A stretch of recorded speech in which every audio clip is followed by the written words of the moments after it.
उत्पत्ति अध्याय 28। अतएव इसहाक ने याकूब को बुलाया।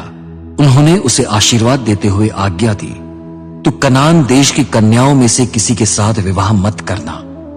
उठ और पद्दन अराम क्षेत्र में अपने नाना बतूएल के घर जा। वहां अपने मामा लाबान की पुत्रियों में से किसी के साथ विवाह करना। सर्वशक्तिमान परमेश्वर तुझे आशीष दे, तुझे इतना फलवंत और असंख्य बनाए कि तू अनेक जातियों का एक समुदाय बन जाए। वो तुझे और तेरे साथ तेरे वंशजों को अब्राहम की आशीष प्रदान करे, जिससे तू अपने प्रवास के उस देश पर अधिकार करे जिसे परमेश्वर ने अब्राहम को दिया था। इस प्रकार इसहाक ने याकूब को भेज दिया। वो पद्दन अराम क्षेत्र में लाबान के पास चला गया। लाबान अराम वंशीय बतूएल का पुत्र था। वो याकूब और एसाव की मां रिबका का भाई था। एसाव का एक और विवाह करना। एसाव ने देखा कि इसहाक ने याकूब को आशीर्वाद देकर पद्दन अराम क्षेत्र भेजा है कि वो वहां की कन्या से विवाह करे। इसहाक ने उसे आशीर्वाद देते हुए ये भी आज्ञा दी है, तू कनान देश की कन्याओं में से किसी कन्या के साथ विवाह न करना। और याकूब अपने माता पिता की बात सुनकर पद्दन अराम क्षेत्र चला गया है। एसाव ने यह भी देखा कि कनान देश की कन्याएं उसके पिता इसहाक को बुरी लगती है। अतएव वो अब्राहम के पुत्र यिश्माएल के पास गया। उसने अपनी अन्य पत्नियों के होते हुए भी यिश्माएल की पुत्री और नबायोत की बहन महलत से विवाह कर लिया। बेतएल में याकूब का स्वप्न। याकूब बेयरशबा से निकलकर हारान नगर की ओर गया। वो एक स्थान पर पहुंचा। उसने वहीं रात व्यतीत की, क्योंकि सूर्य अस्त हो गया था। उसने उस स्थान में पड़े पत्थरों में से एक पत्थर लेकर उसे अपने सिर के नीचे रखा और वो उसी स्थान पर सो गया। तब याकूब ने ये स्वप्न देखा, धरती पर सीढ़ियां हैं, उनका शिखर स्वर्ग को स्पर्श कर रहा है। परमेश्वर के दूत उस पर चढ़ उतर रहे हैं। प्रभु उसके पास खड़ा होकर कह रहा है, मैं तेरे दादा अब्राहम का परमेश्वर, तेरे पिता इसहाक का परमेश्वर प्रभु हूं। जिस भूमि पर तू लेटा है उसे मैं तुझे और तेरे वंश को प्रदान करूंगा। तेरे वंशज पृथ्वी के रजकणों के सदृश असंख्य होंगे। तेरा वंश उत्तर, दक्षिण, पूर्व और पश्चिम में फैल जाएगा। पृथ्वी के समस्त कुटुंब तेरे और तेरे वंश के द्वारा मुझसे आशीष पाएंगे। देख, मैं तेरे साथ हूं। जहां कहीं तू जाएगा मैं तेरी रक्षा करूंगा। मैं तुझे इस देश में वापस लाऊंगा। जो बातें मैंने तुझसे कही है, जब तक उनको पूर्ण नहीं कर लूंगा तब तक तुझे नहीं छोड़ूंगा। तब याकूब नींद से जाग गया। उसने कहा, निश्चय इस स्थान में प्रभु उपस्थित है। मैं ये नहीं जानता था। वो भयभीत होकर बोला, ये स्थान कितना भयावह है। ये परमेश्वर के भवन के अतिरिक्त और कुछ नहीं हो सकता। ये स्वर्ग का द्वार है। याकूब सवेरे उठा। उसने अपने सिर के नीचे रखे पत्थर को उठाया और उसको खंबे के रूप में खड़ा किया। तत्पश्चात उसके शीर्ष पर तेल उंडेला। याकूब ने उस स्थान का नाम बेतएल रखा। पहले उस नगर का नाम लूज था।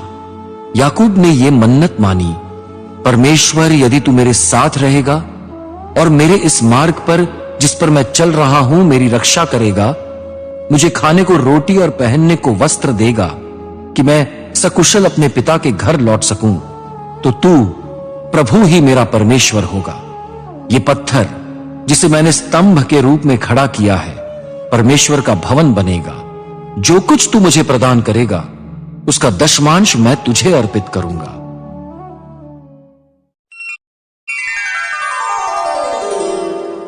उत्पत्ति अध्याय 29। याकूब का आगमन। याकूब आगे बढ़ा। वो पूर्व के निवासियों के देश में आया। उसे मैदान में एक कुआं दिखाई दिया। वहां कुएं के पास भेड़ बकरियों के 3 रेवड़ बैठे थे, क्योंकि कुएं से ही उन्हें पानी पिलाया जाता था। कुएं के मुंह पर एक बड़ा पत्थर था।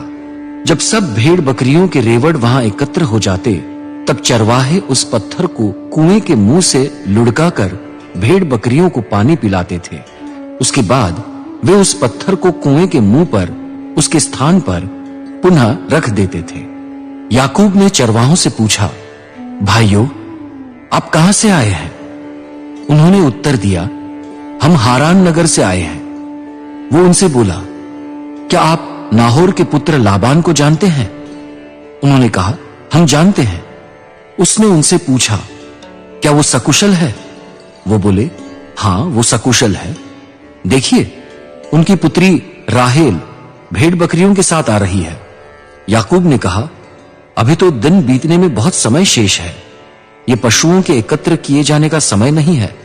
भेड़ बकरियों को पानी पिलाओ और जाओ, उन्हें फिर से चराओ। परंतु वे बोले, अभी हम ऐसा नहीं कर सकते। जब सब रेवड़ एकत्र हो जाएंगे और कुएं के मुंह से पत्थर लुढ़काया जाएगा, तब हम भेड़ बकरियों को पानी पिलाएंगे। वो अभी उनसे बातें कर ही रहा था कि राहेल अपने पिता की भेड़ों के साथ आई। वो भेड़ें चराती थी। याकूब अपने मामा लाबान की पुत्री राहेल और उसकी भेड़ों को देखकर कुएं के पास गया। उसने उसके मुंह पर रखे पत्थर को लुढ़का दिया और अपने मामा लाबान की भेड़ों को पानी पिलाया। फिर याकूब ने राहेल का चुंबन लिया और वो फूट फूट कर रोने लगा। उसने राहेल को बताया कि वो उसके पिता का कुटुंबी है, वो रिबका का पुत्र है। राहेल दौड़ कर गई, उसने अपने पिता को बताया। जब लाबान ने अपनी बहन के पुत्र याकूब का समाचार सुना, तब वो उससे भेंट करने को दौड़ा। उसने याकूब को गले लगाया और उसका चुंबन लिया। वो उसे अपने घर ले गया। जब याकूब ने उससे अपना सब वृत्तांत सुनाया, तब लाबान उससे बोला, तुम तो मेरा रक्त और मांस हो। याकूब लाबान के साथ 1 महीना रहा। याकूब का राहेल और लिया के लिए लाबान की सेवा करना। एक दिन लाबान ने याकूब से कहा, क्या तुम मेरे कुटुंबी होने के कारण बिना मजदूरी लिए मेरी सेवा करते रहोगे? मुझे बताओ कि तुम्हारी मजदूरी क्या है। लाबान की 2 पुत्रियां थी। बड़ी का नाम लिया और छोटी का नाम राहेल था। लिया की आंखें कमजोर थी, पर राहेल सुडौल और सुंदर थी। याकूब राहेल से प्रेम करता था। वो बोला, मैं आपकी छोटी पुत्री राहेल के लिए 7 वर्ष तक आपकी सेवा करूंगा। लाबान ने कहा, मैं राहेल को पराये पुरुष को दूं, इससे तो अच्छा है कि मैं उसे तुम्ही को सौंप दूं। तुम मेरे साथ रहो। इस प्रकार याकूब ने राहेल के लिए 7 वर्ष तक सेवा की।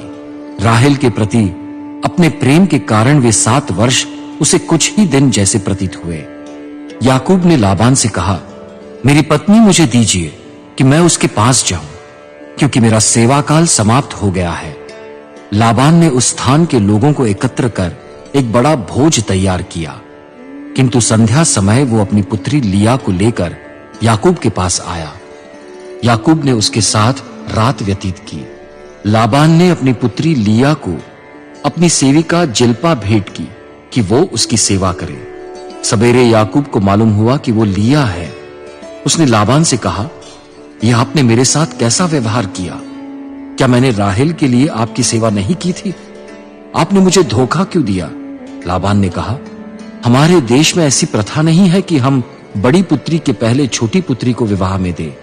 इसका सप्ताह तो पूरा करो, उसके बाद हम ये दूसरी कन्या भी तुम्हें उस सेवा के बदले में देंगे जो तुम मेरे साथ 7 वर्ष तक करोगे।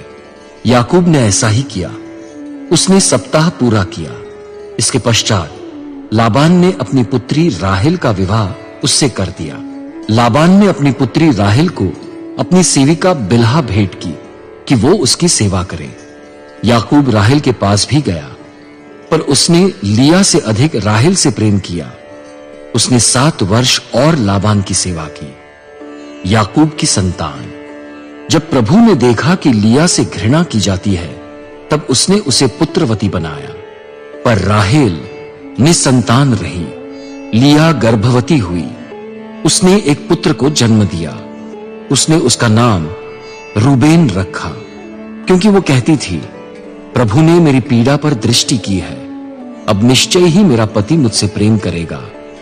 वो पुनः गर्भवती हुई। उसने एक और पुत्र को जन्म दिया। वो बोली, प्रभु ने सुना कि मुझसे घृणा की गई है, अतएव उसने मुझे ये पुत्र भी प्रदान किया है।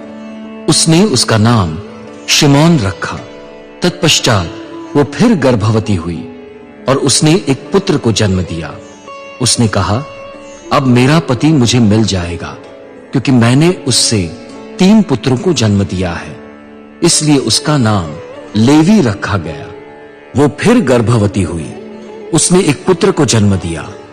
वो बोली, इस बार मैं प्रभु की स्तुति करूंगी।